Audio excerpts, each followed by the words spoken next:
يا نفس إن لم تظفري لا تجزعي.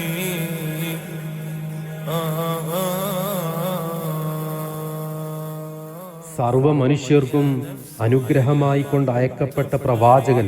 എന്നാൽ ലോകത്ത് ഏറ്റവും കൂടുതൽ വിമർശിക്കപ്പെടുന്ന വ്യക്തിത്വം, ആ ജീവിതത്തെക്കുറിച്ച് പഠിച്ച പ്രഗത്ഭരും ചരിത്രകാരന്മാരുമായ ആളുകൾ അവരുടെ അഭിപ്രായങ്ങളാണ് ഇവിടെ പങ്കുവെക്കുന്നത്. മൈക്കിൾ എച്ച് ഹാർട്ട് ചരിത്രത്തിൽ ഏറ്റവും കൂടുതൽ സ്വാധീനം ചെലുത്തിയ 100 പേരെ തിരഞ്ഞെടുക്കാൻ അദ്ദേഹം ഒരു പഠനം നടത്തി. അതിൽ അദ്ദേഹം ഒന്നാമതായി തിരഞ്ഞെടുത്ത വ്യക്തി അത് മുഹമ്മദ് നബി സല്ലല്ലാഹു അലൈഹി വസല്ലം ആയിരുന്നു. അദ്ദേഹം പറയുന്നു, മതവും മതേതരവുമായ മേഖലകളിൽ ഒരുപോലെ വിജയം കൈവരിച്ച വ്യക്തിത്വം അത് മുഹമ്മദ് മാത്രമാണ്. അതുപോലെ മറ്റു പലരും അദ്ദേഹത്തെക്കുറിച്ച് പഠിച്ചവരെല്ലാം തന്നെ പറഞ്ഞു, ഇദ്ദേഹത്തെക്കാൾ മഹത്തായ മറ്റേതു വ്യക്തിത്വമാണ് ചരിത്രത്തിൽ കടന്നുപോയിട്ടുള്ളതെന്ന്.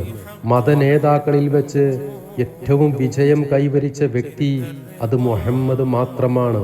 നൂറ്റാണ്ടുകൾ കൊണ്ട് ചെയ്തു തീർക്കേണ്ട കർമ്മ സംഹിതകൾ ഹ്രസ്വമായ കാലഘട്ടത്തിനുള്ളിൽ ചെയ്തു തീർത്ത വ്യക്തിത്വം, സ്ഥിരമായൊരു സേനയില്ലാതെ, അംഗരക്ഷകരില്ലാതെ, രാജകൊട്ടാരമില്ലാതെ, സ്ഥായിയായ വരുമാനമില്ലാതെ ഒരു മാതൃകാ ഭരണം സംസ്ഥാപിച്ചു നടപ്പിൽ വരുത്തിയെന്ന് ആധികാരികമായി ലോക ചരിത്രത്തിൽ ആർക്കെങ്കിലും പറയാൻ സാധിക്കുമെങ്കിൽ അത് മുഹമ്മദിനു മാത്രമാണ് സാധിച്ചിട്ടുള്ളത്.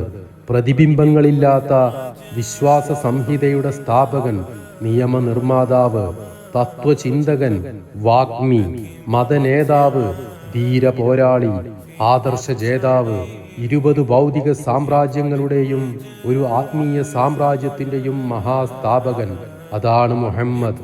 മനുഷ്യ മഹത്വം അളക്കുവാനുള്ള എല്ലാ മാനദണ്ഡങ്ങളും എടുത്ത് സസൂക്ഷ്മം അളന്നാലും നമുക്ക് ചോദിക്കാം, ഇദ്ദേഹത്തെക്കാൾ മഹത്തായ മറ്റേത് വ്യക്തിത്വമാണ് ചരിത്രത്തിൽ കടന്നുപോയിട്ടുള്ളതെന്ന്.